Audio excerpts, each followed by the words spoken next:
Kentucky is bracing for a wave of mail-in ballots, and that has state officials worried about a repeat of the primary when it took more than a week to issue results. Local 12's James Pilcher reports that's why some state officials are encouraging people to vote early, but in person.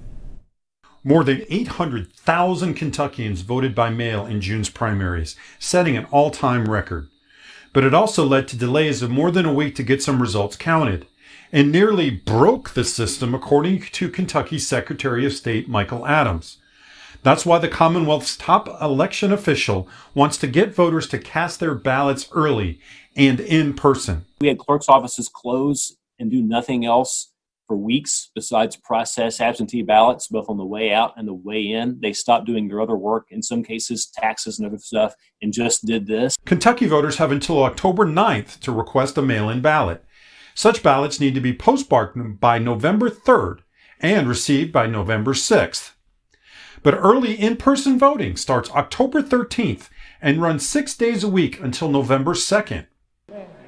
It's that last option that Adams hopes people use, especially since 98% of voters in Kentucky usually vote in person. Adams expects turnout of 72% statewide, which would set a record. He hopes that only a third of those voters mail in their ballots.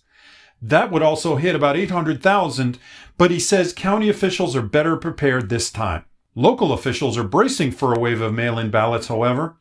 Boone County Clerk Justin Krigler told me that 6,000 voters have already asked for absentee ballots there. In Campbell County, that number is about 5,000. And County Clerk Jim Lewerson says they expect a 75% turnout. For a usual election, we'll have maybe a couple hundred. So to get 55, 60% in a presidential is not unusual here.